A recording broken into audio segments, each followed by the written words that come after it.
आज की कहानी थोड़ी अलग है। ये एक ऐसे गांव की है जहां आज की टेक्नोलॉजी यानी हमारा मोबाइल फोन एक बहुत पुराने गहरे डर को जगा देता है। तो चलिए इस डरावनी कहानी के पन्ने पलटते हैं। गाँव के लोग बस यही कहते हैं। वो एक ऐसी चीज के आने की बात करते हैं जिसका कोई नाम नहीं है, बस एक खौफनाक एहसास है। ये समझिए कहानी की वो पहली आहट है जो हमें उस गांव के भयानक सन्नाटे की तरफ खींच रही है। इस डर को समझने के लिए पहले हमें उस माहौल में उतरना होगा जहां ये डर सांस लेता है। तो चलिए चलते हैं उस गांव की रात में जहां खामोशी भी चीखती है। कहानी शुरू होती है एक बेहद गहरी काली रात से, इतनी काली कि मानो वक्त रुक सा गया हो। उस सन्नाटे में हर आवाज दम तोड़ देती है, एक अजीब सा खालीपन फैल जाता है। गलियां, रास्ते, सबके सब सुनसान। मतलब रात में जो झिंगुरों की आवाज होती है ना, वो तक नहीं आ रही थी। एक अजीब सा अकेलापन था पूरे गांव पर। रोशनी तो थी, लेकिन अंधेरा इतना घना था कि जलते हुए दिए भी बुझे बुझे से लग रहे थे। ऐसा लग रहा था मानो अंधेरे ने उनकी जान ही खींच ली हो। गांव के लोग उसे कोई नाम नहीं देते, बस इशारे में कहते हैं वह। सोचिए, एक ऐसी चीज जो बिना किसी आवाज, बिना किसी आहट के आती है। बस अंधेरे का एक काला पर्दा जो धीरे धीरे आपकी तरफ बढ़ रहा हो। इसी खौफ के साए में वो पूरा गांव जीता है।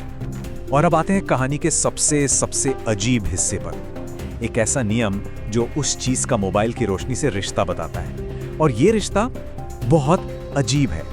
यही कहानी का सबसे डरावना मोड़ है। अगर किसी बड़े के हाथ में मोबाइल हो तो उसकी रोशनी से वो चीज ऐसे भागती है जैसे बिजली देखकर सांप।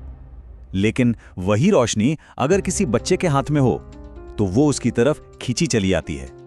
ये एक पहेली है, और बहुत ही खतरनाक पहेली। तो सवाल यही उठता है कि अगर वो रोशनी की तरफ खिंची चली आती है तो आखिर बच्चों के साथ होता क्या है? इसका जवाब रोंगटे खड़े कर देने वाला है। वो चुपके से आता है, बच्चों की सांसें थाम लेता है और फिर वो गायब हो जाते हैं। पीछे क्या रह जाता है?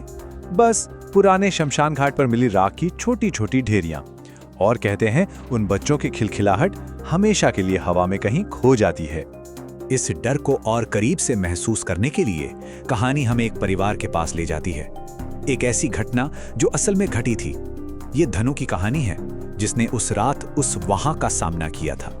सब कुछ पलक झपकते ही हो गया।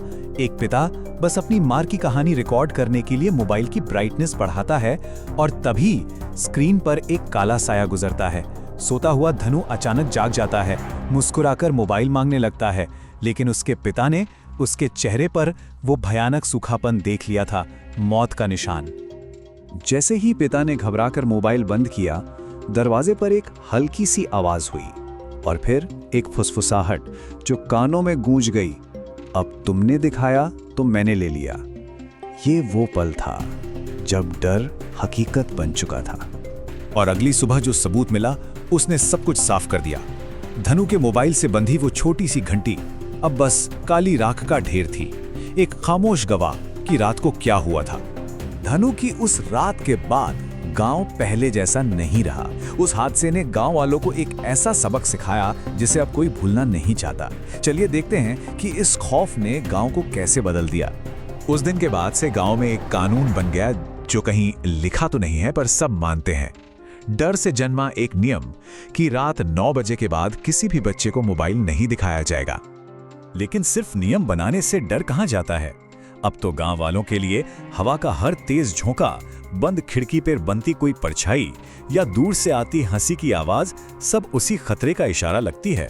उनका मानना है कि मोबाइल की रोशनी अंधेरे में सोई उन आंखों को जगाती है जो सिर्फ देखने नहीं, लेने आती हैं। लोग आज भी सोचते हैं कि आखिर ये चीज आई कहां से। कुछ पुराने लोग कहते हैं कि ये उन बच्चों की आत्माएं हैं जिनका सालों पहले एक साथ अंतिम संस्कार हुआ था। शायद उनकी चीखें आज भी गांव की हवा में तैरती हैं। और आखिर में ये कहानी हमें एक बहुत जरूरी चेतावनी देकर जाती है। ये एक तरह से आज के जमाने की लोक कथा है जो याद दिलाती है कि कुछ चीजों को अंधेरे में ही छोड़ देना चाहिए, क्योंकि रोशनी हमेशा रास्ता ही नहीं दिखाती। कभी कभी वो उन मेहमानों को भी बुला लेती है जिनसे हम कभी मिलना नहीं चाहेंगे।